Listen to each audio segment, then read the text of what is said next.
will still, if we have other artists, or if they have other artists, I mean, I can still rent other producers. Say, for example, Splinter's record I produce, but I don't necessarily have to produce all of Splinter's. I mean, I can hire independent producers, so it's just like anything else. Because the second But the album... Foundation and Dark Horse is nothing to do with each other, really. Yeah. The Foundation is mainly to try and do things, some things connected with the arts, because I'm very conscious through my relationship with Ravi and India and Indian music of the West, because basically I'm just a Liverpudlian rock and roller. So from that point of view, I can understand why people in the West don't particularly understand, I mean, those that don't understand Indian music or who don't want to.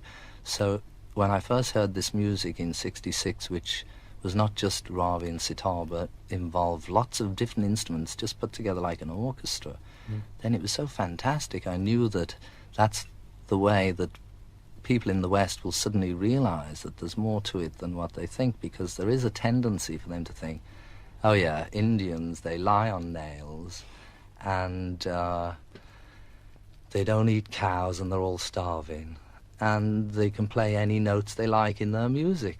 That's the impression the West has been given. So, but it's actually very, you can write down, every piece of music can be written, sung, even down to the drums. They can play the drum rhythms, they can write them down, and they can say them. They have a language. I mean, it's so complex that Indian classical music it's like light years ahead of anything in the West.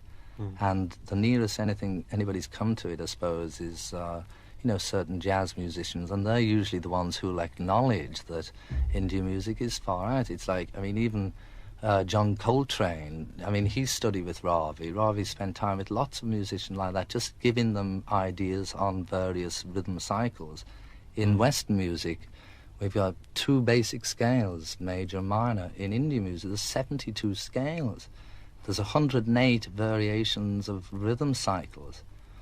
And it gets so deep that, really, I just scratched the surface of it, but it's so complicated and it's so far out that the West don't know what's going on when it comes to music, really.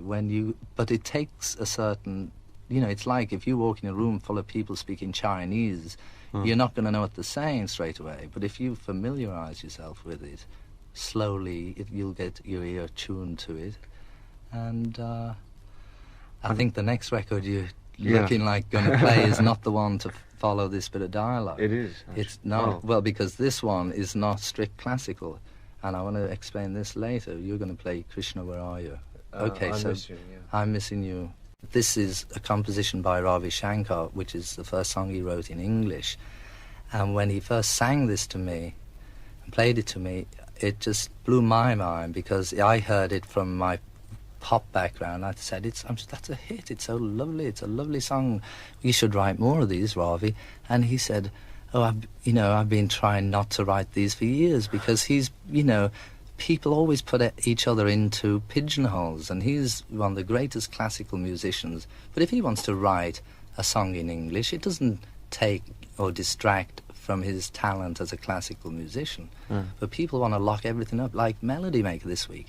Some guy did an interview on Ravi, and whoever you are, Mr. Spencer or somebody, he's really just a bitchy article, just saying, is he going heavy, He's going light. This is what Melody Maker thinks is heavy. And in actual fact, it's light compared to Ravi just playing on his sitar. It's very, very light. Are you as heavily interested in sort of what goes on in the world as... Well, I didn't really want to do this for a living, I tell you. I really wanted to be a lumberjack. Tell me, how did you start in this business? No, I'm a part of creation just like the rest of you all. And I get pushed and shoved around and tossed around like the rest of you all. And if you ever give a thought to why you're getting bashed about, it's usually because it's people like the presidents of the United States and our beloved Harold Wilson from Snotty Ash, and all the people who control our lives to a certain degree. I mean, that's why we're fortunate that they can't get you after you're dead. At least the way out is they can get you all your life, and they can impose their naive or ignorance upon you, and they can make you pay, which is really what your life is about. It's like school, you know. I'm interested in wars and deaths and killings and murders to the degree that I would like to see it not there, you know. I try not to think too much about it, because if I did, I'd be so depressed I wouldn't be able to sing some tunes.